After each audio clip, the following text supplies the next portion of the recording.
Pride month साल के जून महीने में मनाया जाने वाला ये इवेंट, इसकी शुरुआत हुई थी अमेरिका से, लेकिन अब दुनिया के कई देशों में ये इवेंट फैल चुका है।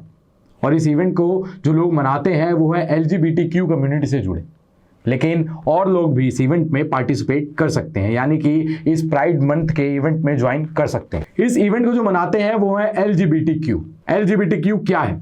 L मतलब लेस्बियन, G मतलब गे, B मतलब बाइसेक्सुअल, T मतलब ट्रांसजेंडर और Q मतलब क्वीर। और इसी में अब दो कैटेगरीज और ऐड हो गई हैं जो है I और A।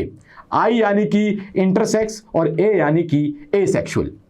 और अब ये हो गया है LGBTQIA प्लस जो यहां पर है वो ये रिप्रेजेंट करता है कि बाकी जो कैटेगरीज हैं वो न रह गई, यानी कि अगर कोई और कैटेगरीज हैं तो ये उनको भी इसमें सम अप कर देता है। अब मैं आपको यहां बताऊं कि जो L लेस्बियन होते हैं ये वो कैटेगरी होती है जिसमें जो फीमेल होती है वो एक फीमेल के लिए अट्रैक्ट होती है, यानी कि फीमेल के लिए ही फील करती है। दूसरी कैटेगरी यानी कि G यानी कि गे, इसमें जो मेल होता है वो सिर्फ मेल के लिए ही फील करता है, मेल की ओर ही अट्रैक्ट होता है।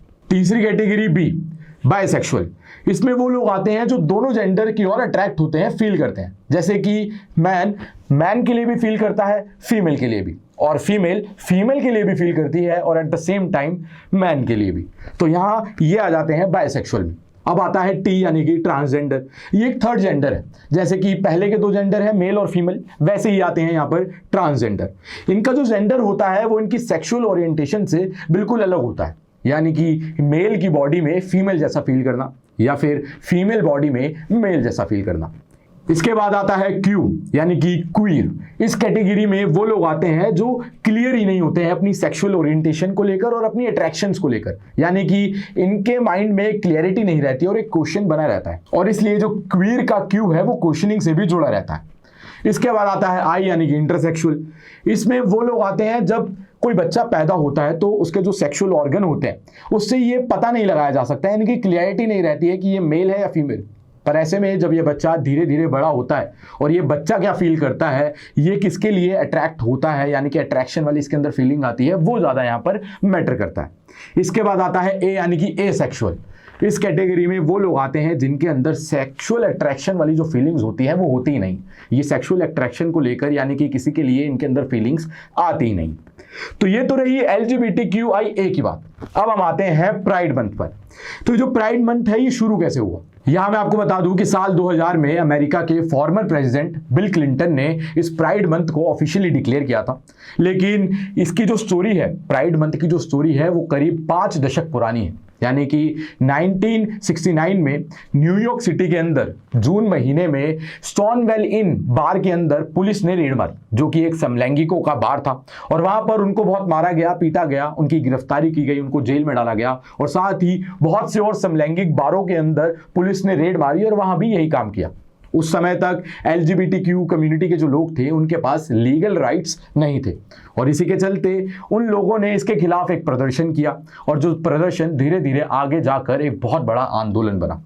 और इसी के फलस्वरूप 28 जून 1969 के उस हिंसक दिन को याद करते हुए प्राइड मंथ मनाया जाता है, और प्राइड परेड जो है वो निकाली जाती है। पहला प्राइड मंथ जो बनाया गया था वो मनाया गया था ठीक इसके एक साल बाद 1970 में 28 जून को। और यहां मैं आपको एक चीज और बताना चाहूंगा कि आपने LGBTQ की कम्युनिटी से जितने भी जुड़े हुए इवेंट होते हैं उसमें आपने एक फ्लैग देखा होगा जो कि मल्टी कलर का फ्लैग होता है, जिसमें बहुत सारे कलर होते हैं। इस फ्लैग को जो डिजाइन किया था और बनाया था वो बनाया था गिलबर्ट बेकर ने, जो कि एक गे राइट एक्टिविस्ट थे और एक आर्टिस्ट थे। उनका मानना था कि जो झंडा होता है वो क्रांति का बहुत बड़ा प्रतीक होता है, और जैसे कि आप ये फ्लैग देख रहे होंगे इसमें मल्टी कलर्स है, बहुत कलरफुल है, और वहीं इसके हर एक कलर का अपना अपना एक मतलब है, अपना अपना एक मैसेज है जो ये दुनिया को यानी कि सोसाइटी को रिप्रेजेंट करता है। और इसी के साथ मैं आपको ये भी बताना चाहूंगा कि अब इंडिया में भी इस प्राइड मंथ के लिए लोग बड़ी तादाद में सामने आ रहे हैं। LGBTQ कम्युनिटी के जो लोग हैं वो भी अब धीरे धीरे इस प्राइड मंथ को इंडिया में सेलिब्रेट करने लगे हैं। प्राइड मंथ में जो प्राइड परेड होती है वो निकालने लगे हैं, और लोगों ने अब धीरे धीरे इसे एक्सेप्ट करना शुरू कर दिया है। पर अभी भी इंडिया में बहुत बड़ा काउंट ऐसा है जो इनको एक्सेप्ट नहीं करता है, इनके हमेशा से ही इनके खिलाफ खड़ा रहा है। अब यहां आप इनकी मानसिकता समझिए या फिर सोशली एक्सेप्टेंस का डर, पर ये जो एक दिक्कत है ये बनी हुई है। और हम जल्द ही ये मतलब प्रे करते हैं, ये होप करते हैं कि ये जो बहुत बड़ा काउंट एक ऐसा है हमारे देश में जो इनके खिलाफ रहा है वो बहुत कम हो जाए और धीरे धीरे करके खत्म हो जाए। तो ये जो मैंने आपको इस वीडियो में बताया, ये तो सारा बताया प्राइड मंथ के बारे में, और प्राइड मंथ में जो एक फ्लैग का यूज होता है, जो LGBTQ का फ्लैग होता है, उसके बारे में।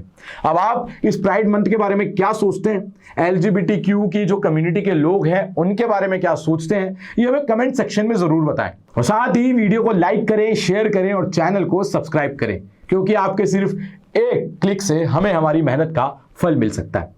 और दिए गए बेल आइकन को जरूर दबाएं, जिससे कि हमारी जब भी कोई नई वीडियो आए तो उसका नोटिफिकेशन सीधा आप तक पहुंच जाए। आप देख रहे हैं ग्लोबल नाउ 24/7।